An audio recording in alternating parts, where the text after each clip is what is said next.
Good afternoon, evening, morning, wherever you are, and welcome to another in the interview series for World Autoinflammatory Awareness Month. Today is MKD Awareness Day, and earlier we did speak with Ludmilla, who is the mother of Alexei, who has MKD, and now we are uh, lucky enough to speak with Rachel, who runs a patient organization in the UK for MKD and also for other autoinflammatory, right? Just like kind of, Allergy conditions.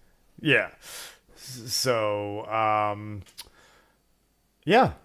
So, how are you doing today?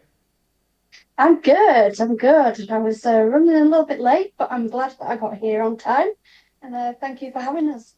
Yeah. Have you had a busy day for MKD I Awareness have Day? actually, Good. yes, but it's mevalonate kinase deficiency awareness day today. So I've been scheduling quite a bit of posts going out, helping to create those conversations out there. There's a researcher in the US that's just been involved in developing new guidelines for diagnostics Oh, and treatment. awesome. So that got published about 2 months ago, but we kept it quiet on the lowdown Mm. until sort of today. Ah, Because we felt it was right to share it today yeah. rather than, yeah. So we're really excited about that. And that's for worldwide sort of recognition as well. So That's fantastic. That's really exciting because that's kind of what we're here to talk about is uh, being able to navigate the medical system so that you do get recognized and that the doctors are aware of what you deal with and don't just kind of push you to the wayside, misdiagnose you, which you are very familiar with. unfortunately, so I am indeed. Yes, I've spent 16 years personally not being accurately diagnosed. And then I was sort of showing a couple of signs of mevalonate kinase deficiency. And of course, it was known as hyper IgD syndrome when I was diagnosed. And then we had the more severe end known as mevalonic aciduria. And now, because it's the same gene that's involved, Interesting. and it's becoming clearer that it's a spectrum rather than two different conditions. There's a lot of overlapping sort of symptoms. Mm. And I've been shouting for the rooftops for a very long time to get recognition that actually this is spectrum condition rather than two different elements of it. And I have been showing overlapping signs of the severe end. Probably identified more so in my later adult years now than I was younger. Mm. Um, so it's been an interesting journey. It really has. But I think we've come across a researcher. I asked permission to share his name first. Hmm. So that's Jack Drada, DRDA. And we had the privilege, well, I had the privilege of meeting him in April face to face over in Paris. Amazing. We've been talking for a very long time before that. I'd say a long time, probably about a year to 18 months. And I consider him as a friend now as well in my personal life. He's been huge encouragement. Excellent. So today I've done a dedication post to him to recognise his work. He's young. He's younger than I am. His knowledge is just mind blowing. Um, so I'm excited to see what the next few years holds, really. Um, but yes, whilst my obviously my own experience and my main focus would be naturally in mevalonate kinase deficiency, I think it's important to you know acknowledge that the organisation here in the UK covers all of the autoinflammatory conditions, and we wouldn't turn somebody away. Obviously, there are a lot of answers that we don't know and don't have, so we then have to turn to the medical professionals, for their input. Um, But again, that's very select few professionals because the knowledge isn't out there as much as we'd hope that there is. It's not. It's just not. But that, that there's a key word in everything that we do, and that's collaboration. We collaborate with medical professionals to be able to get the best outcomes for patients at all different ages. We've still got adults with conditions that have probably been going on since they were born, but because they're rare and they're not taught in general medicine, we're still seeing adults being diagnosed today. And that's with a range of autoinflammatory conditions. That's not just, MKD or specifics. It's unfortunate, it is. I think we're in a better position now than what we have been. The charity is, it fluctuates because of my own health. As you and other advocates know, I think collaborating with other patient organisations such as FMF and AID Global Association with Milena involved really helps that collaboration remain strong across all of the organisations that exist, really, because I was first introduced, I can't even remember, it's that long ago since I first got in contact with Milena somehow, or whether she reached out to me. And I said, this is what I want to do. I started off very informally on social media, and she was a real encouragement. And she's seen me on a personal level as well. So yeah, she's got that personal understanding of my own situation, plus the advocacy as well. And that helps. That helps with the collaboration in the work that we do. The lived experience that we go through helps to inform the work that we do on a day-to-day basis, as well as collaborating with each other. There are other organisations, but predominantly UK-wise, where we've been supported. I'm not dismissing that, but I think for autoinflammatory specifically, FMF and AID has been the gel to be able to bring us all together, and we're singing off the same page, hymn sheet, as you probably say.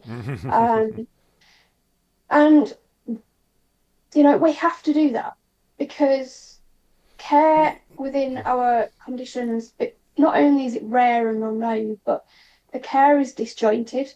Every country has their own regulations, it has their own medical treatment guidelines, and it is really difficult to navigate I don't know how Milena does it, internationally. All the different countries, yeah, it's insane. It's what she does, yeah. Bad enough over here, it really is. But yeah, no, so I think, having that collaboration with us all, we know what we want, but together we discuss how we are going to achieve that. And we can only really do it together. Because, even being an advocate on our own, it can be a lonely journey. It can be quite isolating. And we rely on each other to, I have down days. Milena probably has the down days. We're chatting and we're trying to build each other up a bit personally. And we say, right, let's gather our thoughts, refresh, let's go again, And that relationship there is really special. And on a professional level as well, it's key to everything in all of the different countries. It's the key, it's the cogs that keep on turning. So yes, I want to, she'll hate me for saying this because she doesn't like the attention. Yeah, I know. I want it's great. I love it though. Recognise the work that FMF&A Global Association does. Yes, it's World Autoinflammatory Awareness Month. We're raising awareness in name of FMF and AID Global Association, and this is about our thanks to the organisation internationally for bringing us together, for the encouragement and the opportunities as well. So yeah, I thought it was important to start with that and that recognition, really. there are obviously a lot of the work that I do. I'm mindful that I don't want it always to be about me personally. Of course, yeah. So today I was a bit like, do I touch upon my own MKD journey? I've done it so many times. It gets a bit boring after a while. No, but I think Um, it's important for yeah, people to see that someone who's running an organization, because you don't, I mean, a lot of these nonprofits, these charities, they're usually a lot of times started by someone who knows someone. You know, like, oh, I know someone who died. My aunt died of cancer. I'm gonna start a cancer foundation, that kind of thing. But we're actually patients, and so I think it's important to recognize your journey as a patient and how it's led you here to be able to help other patients navigate the maze. definitely. Yeah. I mean, yeah, I wouldn't be sat here if it hadn't have been for my own diagnosis, my own experiences. I got to a point where I couldn't hold down a job anymore, and I felt like I didn't have a purpose anymore in life. And that was back in 2017. You know, I'd gone through university. I had hope that I'd be able to go into early childhood studies, which is where my qualifications are to practiced in. But unfortunately, my health just wouldn't allow me to do that. So I sort of reached out. There were other organisations out there worldwide, but nothing in the UK. And I thought, well, I'm in a situation where I can either cry about it and feel sorry for myself, because we do sometimes. We've been, That's a yeah, natural absolutely. response Mm-hmm. and that's a natural emotion. Or I can have more positive days and I can really try and make a difference here and, really try and establish an organisation that helps bring people together. And it's not just about us sitting here on a computer shouting about each condition and the information. It's genuinely about reaching out to those that are affected, that are showing signs of symptoms at various different age groups, bringing so an example for us when we have first contact is usually through social media, and we'll say, look, do you want to have a free virtual consultation with us? We then provide them an online hour consultation with myself where we draw upon the patient history, we document it, we write it up, we turn it into a supporting letter. They then are able to take that information away, that letter, to their clinician, which is usually a general practitioner at that stage. Mm-hmm. And then that then triggers something where the GP is saying, well, actually, I don't really know anything about this condition. It is entirely possible. You've evidenced it well. You need these bloods to be able to provide more evidence. You've got a symptoms log because that's what we encourage everybody to do. Mm-hmm. They then go and get that referral, and 9 times out of 10, I'd probably say, well, yes, we're on the money. We've had instances where we've not been accurate. Sure. We're not the medical No. professionals, all we can do is collect the information that we're given. But there's that emotional side of it as well for the individuals where they're genuinely talking to someone that has gone through it, that understands it on a day-to-day basis. Yep. They'll often come to us and they'll say, everybody thinks I'm mad, I'm making it up, it's all in my head, because they can't physically see anything wrong with me. And I'm like, okay, just stop. Just, take a breath. It's fine. We acknowledge it. We hear you. We see you. You're not making it up. There's something clearly not right here. Mm-hmm. So let's form an action plan, each step, and it's tailored to that person. There's no just blanket template that we do for everybody, because everybody is different and everybody comes to us at a different stage. So for the children, obviously we've got the impact on education. For the adults, we've got impact on life at home. We've got work. We've got we've had housing issues where we've had to help intervene with housing associations. Um, it, yeah, there is no end to the variety of situations that we end up responding to. And I think it's important to recognise that we're not crisis support organisation. We don't have the capacity. We're not professionally trained to be able to respond to a crisis at 3 o'clock in the morning. That's not what we're about. But we are based on prevention rather than reactive. Yeah. We are trying to prevent, that long-term damage that can really impact your organs and your joints. So yes, we step in at various different stages throughout advocacy. And the support is probably the one biggest remit for us. And again, the way in which and the frequency in which we offer that also depends on my own health. Of course. Sometimes I have to take 2 weeks out because I'm flaring and it takes me a while to gather, and I'm on treatment. And when I say, look, I have MKD, I understand it, they're like, actually, you know what? If you have to take the time out, it doesn't make you feel like you're letting them down as much because you've educated them in like forewarning, so to speak.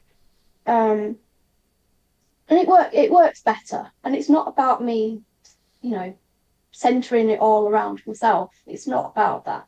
But I don't feel like I'd be doing that other person justice if I was saying, oh yes, we'll schedule at 9 o'clock in the morning an appointment because you won't get me out of bed at 9 o'clock in the morning. That's for sure. And I'm sure you can agree. Yep. You can experience it yourself. But yeah, we have to just navigate it as flexibly as possible. And I think other organisations would probably find the similar challenges as well. People have got families, they've got children. We just have to do the best that we can with the cards that we're dealt with, for everybody. Yeah, I think that being able to relate thing is huge for on your side and on their side. It really does. Like same thing with Milena. We understand if she can't do something because she's not feeling well, she'll try and say she's gonna do it, and then I say no, you're not. Go rest. Kind of thing. Yes, Milena, rest. Rest. So no, it's great that you're educating the people who are coming to you so that it's communication. It's just so important. And communication with other patients, with doctors, with friends, family, the public.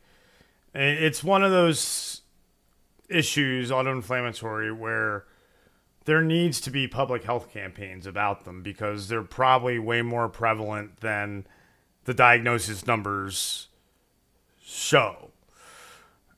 Interesting though, we used the word prevalence in one of our posts yesterday. I was discussing with Jack, the researcher in the US. I messaged him and said, how are we ever supposed to know the true prevalence of these conditions? Because there is no worldwide database registry. So I actually turned that conversation into an awareness post. And I said, look, this is what happens when we talk. He provokes thoughts in my head. And I'm thinking, well, this would be an easy solution if it was available, But every country, again, has their own regulations in terms of data sharing. And we have to anonymise the data and consent around it. But yes, it would be so much easier if there was a worldwide registry. We could go in, pick out all the variants for that one condition. This is the prevalence of such and such variant. And, there's research in terms of, I'll go back to MKD specifically because it's what Jack's been working on, but looking at the variants individually and looking at the severity of what those variants could be like. So Mm-hmm.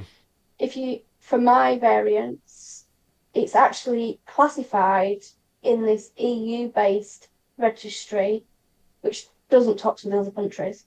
Um, it's classified on there that my MKD, well, it's actually classified as hyper IgD syndrome, and that it's mild.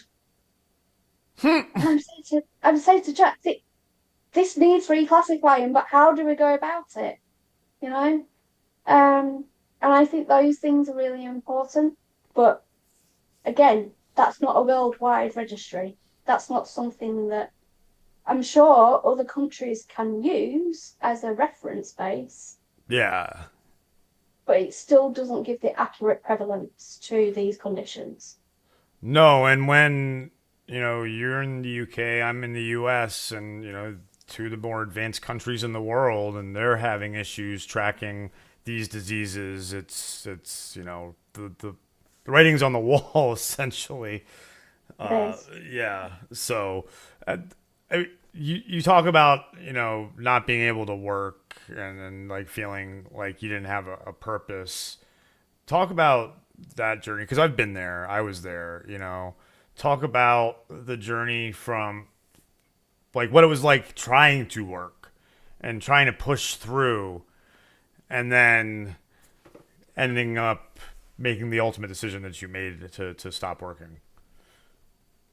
So growing up, I think I had lots of voices, predominantly medical professionals, saying she'll never, and towards my parents at some point, no doubt, she'll probably not walk, she'll probably not drive. Mm. There were all these things where I was sort of deemed as I won't meet these milestones in life like a typical person would. And I've always been under the sort of the mindset of, well, I'm just going to prove you all wrong. I'm going to do it, you know, and nobody's going to tell me no. So when I was in school and I'd finished all my exams, I applied to go to university to become a paediatric nurse because I thought, well, who better than someone that has already been through that system as a child, receiving the care, to then give the care to other children. But the barrier there was my health. I Mm-hmm. was a risk, and the work was a risk to me. I was probably going to be a risk occupational wise to them. So I was not accepted into the courses. I spiraled into depression and anxiety because I saw a lot of my friends from school Yeah. some of them I'd known since nursery, kindergarten in some countries. Um, they'd gone off to university, they were living their lives, they got the boyfriends, and they were just from the outside looking in, it was like they were having a really good time in life. Mm-hmm. And I was just stuck. And I was like, I don't want this, but I'm angry. I'm angry with my body. I'm angry that there's no answers out there. I'm angry because this treatment that I'm on isn't necessarily going to cure me, and it's probably not going to completely control my symptoms either. And it didn't. Um, so yeah, and it was again, I moved away at that point in my life because I'd fallen into this deep cycle of depression and I couldn't see a way out of it. I've got family members down in Oxfordshire and they said, well, why don't you try it for 6 months? Come and live independently down here. We'll provide you the support that you need. And I thought, well, I've got nothing to lose by doing that. Mm-hmm. So I did it. I took the plunge and I loved it. And yes, it was difficult. And yes, I was still going, I think I was sort of delayed in many ways, emotionally and Mm-hmm. probably physically in many ways. So my teenage years probably happened early 20s, where you Yep. go wild in your Yep. teens, don't you, Yep. I sometimes? was And, there too. you Yeah. know, that happened to me. My mental health was terrible. I came down and I think I just went to my auntie's one day. We were making some cakes together, and she said, "What is it that you really want to do in life? What is it?" And I said, "Well, the one thing that I really wanted to do, I've been blocked from doing. So I don't know. I don't have the answers." So we looked at other options because she's like, "Okay, so that's A. That's point B in point A in your life. Let's look at point B." So we looked at the local university and see what courses they offered, and they actually offered a really good course part-time. So it meant that I was only actually having to go to lectures sort of 6 hours a week, Yeah. which was perfect, I could do my assignments at home. I had extra allowance, disability Yep. allowance to be able to buy the books at home. It was flexible. So just on a whim, I applied and they accepted me. No interview, no nothing. And I started that following September. And I was Awesome. like, wow, I've got a chance here to actually do something with my life. They gave me hope. All of the staff, all of the lecturers there were really supportive. I couldn't have asked for anything better. They all acknowledged that I might not be able to necessarily attend my lectures in person. Some were flexible enough to be able for me to join online, so I could watch online through a Zoom link, which seems so. No, being through COVID, it seems so easy to do, but back then it was like, no, we've got all these red tape to get through. So then, it took me 5 years to get my degree, and it was right. I saw two cohorts graduate before me. I developed some really good friendships in that time. Again, I went through that cycle of everybody's leaving before me, they've achieved it before me. I got to the end, I graduated, I walked straight into a job in the Students' Union, which was, funnily enough, an advocacy role where the students had voted. It was an election for the Students' Union. Oh. Sorry, my camera has gone off. So, sensitive thing. So then, so the students had to elect or vote who they wanted to represent them for the following year in the Students' Union. I was lucky enough to be elected 12 months, and I think it was a real learning opportunity for me. Nice. I found myself. I found my voice. I was pretty timid when I first started university, but by the end of it, you couldn't shut me up, which was quite easy. I'm sure some of the lecturers in some meetings were like, "Oh no, she's going to speak again. What's she going to tell us that's wrong this time?" But yeah, it was a real, learning opportunity. And I think if anybody goes to university and only walks away with just a degree, then you've not had a full university experience. So I feel very blessed to have had that opportunity in life. Then after that job, because it was so accommodating and flexible, and it meant I could do work at home if I wasn't feeling well, I then walked straight into another job, which was in working in a nursery. Using my degree, I became an early years practitioner. And it was working with children from sort of 3 months old to preschool, sort of 4, 5-year-olds. I lasted 2 weeks. I was in 2 weeks full time, and then I was off sick because I caught something, a bug. And then it just spiraled out of control. I tried going back, I picked up another bug, it set me down for another 2 weeks. And the nursery, they were so kind. They tried to work it out between us. I ended up reducing my hours. We changed it to the afternoons because those hours are better for me. I couldn't have asked for any more reasonable adjustments at all. But it became a point where I was on long-term sickness. There was no sign of me being able to be fit enough to return to work. I felt like I had to get to a point where I said, I tried it, I gave it my all, but it's not working. And I had to find that out for myself rather than somebody else saying, you can't do something. So I called a meeting at the nursery and I said, look, I can't continue here. I'm really grateful for all the recommendations and the adjustments you've given me, but it's just not fair on them and it's not fair on myself either. And it's more importantly, in a nursery, it's not fair on the children Exactly. because of those relationships are really key in those years. Mm-hmm. So I came away thinking, well, this is it, what is life? I got my degree and then I've had another challenge where I couldn't make it. So again, I fell into another cycle of deep depression and I struggled to get myself out of it. And that's when I set up a Facebook group to try and bring other UK individuals together so we could talk about these things that were really, I'd say that they're quite traumatic to go through as a person.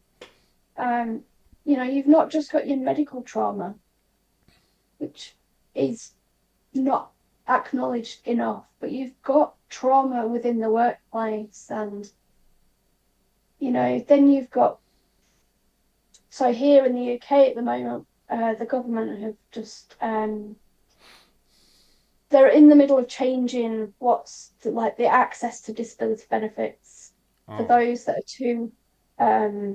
too sick to be able to work. Okay. And it's created a lot of anxiety. There's a lot of things that feels very much like we're going to be punished.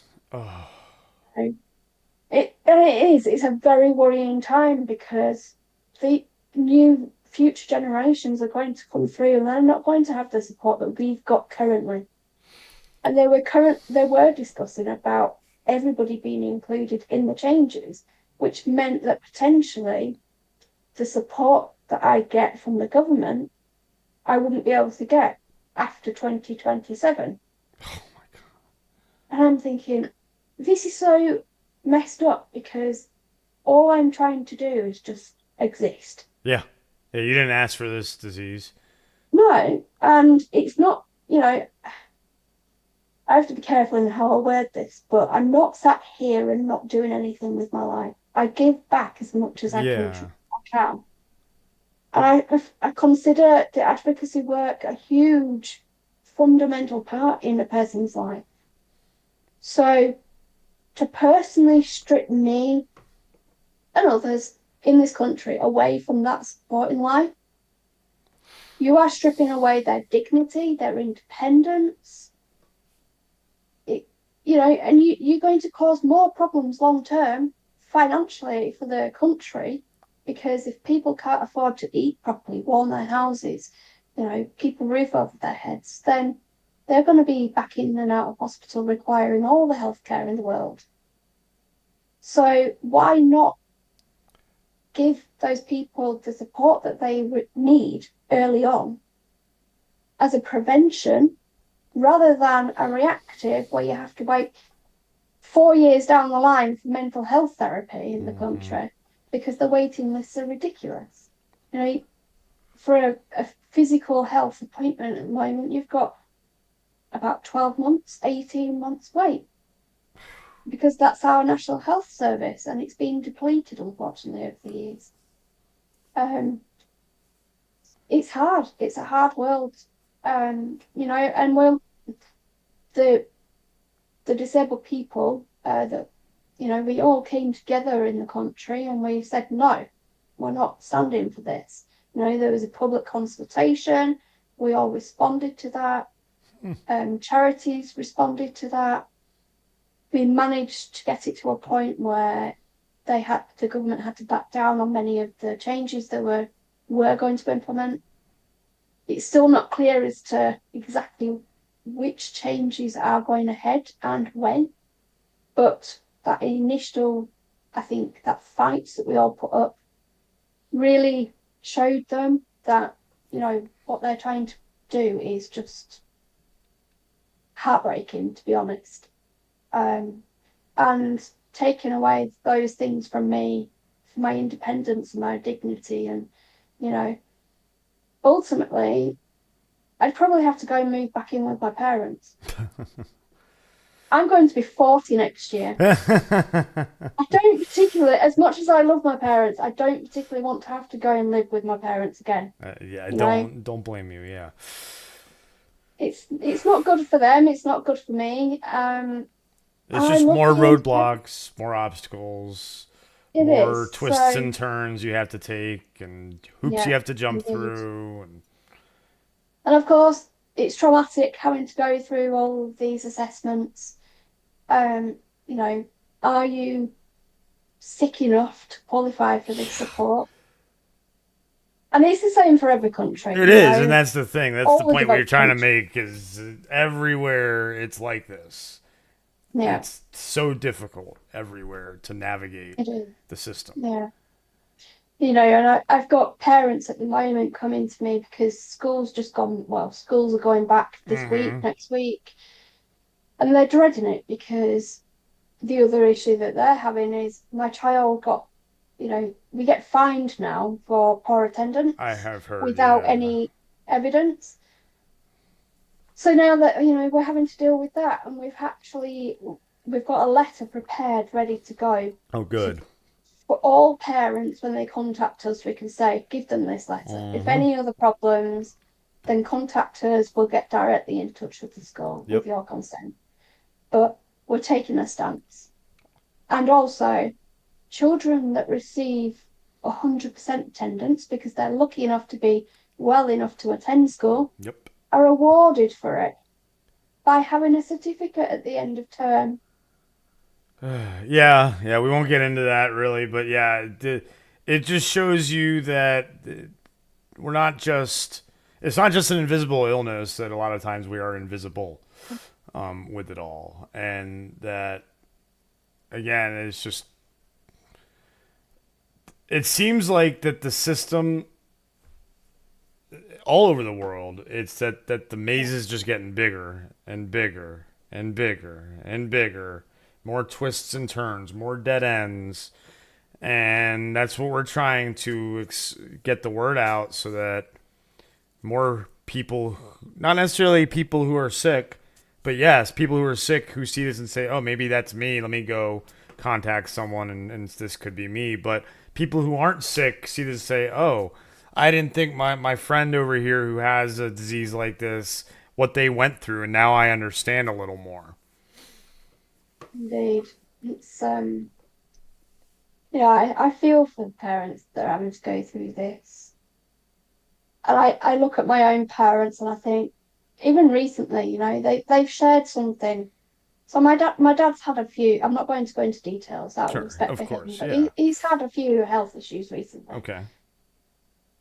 And my parents separated when I was little, but both of them singly, like separately, have shared one particular event that was so traumatic for them when I was 2 years old.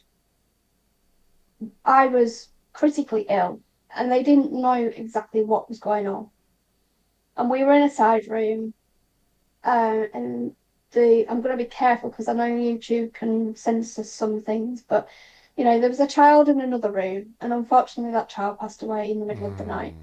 And my parents had they had knowledge of that going on because curtains weren't closed and things like that. So they Yeah. saw things that they probably shouldn't have been Oh able to no. see. And both of my parents have discussed that with me individually recently, and it's really like wow, that as a parent, that's just so powerful, and they've had to carry that because they didn't get the support that they needed. They Mm-hmm. probably still need some support, really, if they're truly honest with themselves. But now they see me as an individual, an adult, and living my own life, and I deal with it all myself now. Um, but to hear that, it really hit me, and I think, this is what parents are dealing with every single day. And I think it just gives me even more of a reason to fight for others, because my parents went through it. Mm-hmm. I don't want any other parents go through it on their own. I went through my journey as me as a child, as a young adult, and now, not so young adult. Um, and I don't want others to go through the trauma that I went through. I don't want others to go through the trauma that my parents did. And then we also have to acknowledge that siblings go through the trauma Mm-hmm. because they get separated. Yep. And then the siblings that aren't in hospital visit their siblings, and there's a lot of tubes and things going on. I mean, I recently became an auntie. My brother, Congratulations. unfortunately, oh, absolute delight. First girl after so many boys. I've lost count of how many nephews and godsons I've got. But yeah, my brother and his, they ended up with a C-section, and I think he was a bit traumatized because he associated a lot of that with me With when I was you, younger. yeah. There was a lot of tubes, a lot of medical noises and things like that, drips going off. And he said, that's where my head went, you Wow. know? And I was like, wow, I really underestimated the trauma that it had on my parents and my siblings, because I just thought it was me being the traumatized by it all. I do now when you talk to parents, do you bring up siblings and stuff and like and do you help your experience with your brother for because I'm sure there are plenty of parents that you deal with who have one kid who's sick and one kid who's not or Yeah.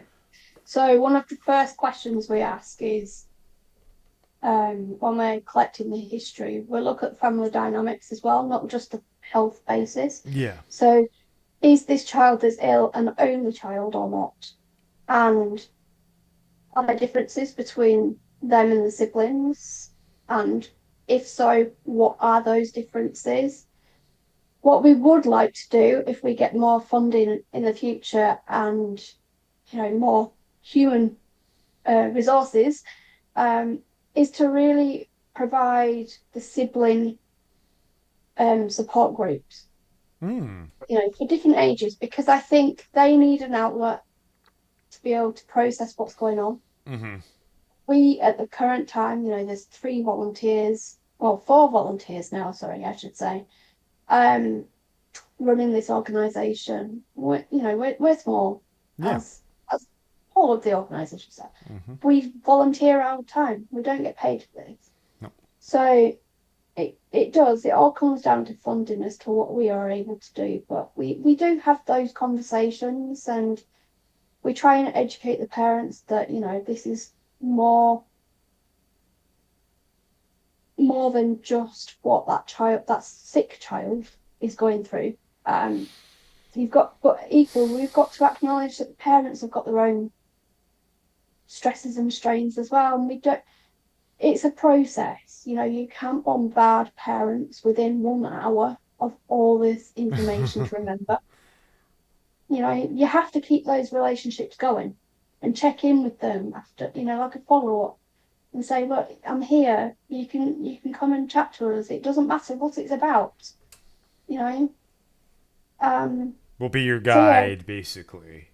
maintaining those relationships after the first point of contact is really important. And on a personal basis, there are a couple of families that I've got to know well enough that I have been able to trust on a more personal note, and Mm-hmm. I've been a bit more open with them about, the specifics.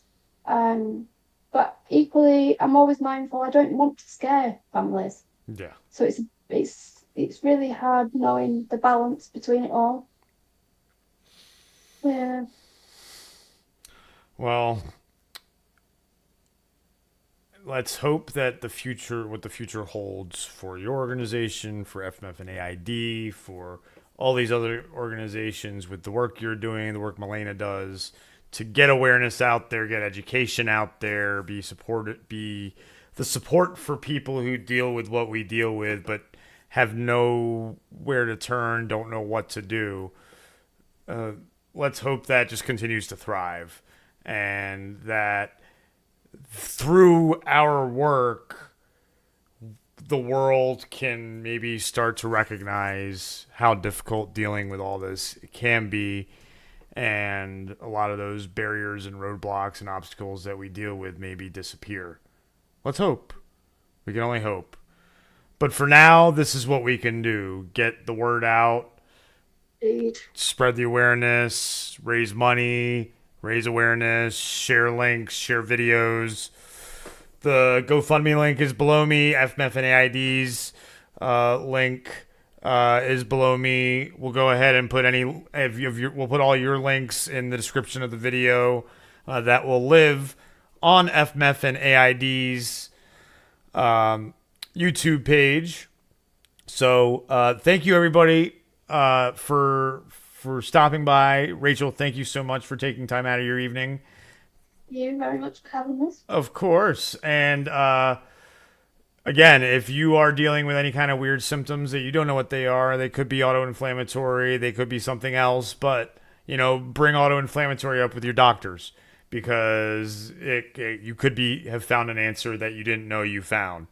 But while you're doing that, also make sure that you head over to the FMF and AID YouTube page. I'm going to go ahead and pull that up real quick because I want to show you where you can watch the other interviews and rewatch this one if you missed any of it at all. And so there it is, and there it is, and oops, there's some autoplay stuff going on it apparently. And right here we have our interviews. The interview earlier with Ludmilla and her son Alexei, who also has MKD. And then yesterday we spoke. On Thursday we spoke with Marissa, who is a mother of a PFAP parent, and on Wednesday we spoke with Josie, who runs the Chilean Autoinflammatory Foundation organization. So make sure you go check that out. And make sure you go, if you're in the UK, go support Rachel and her organization as well. Thank you, everybody. Take care. Bye.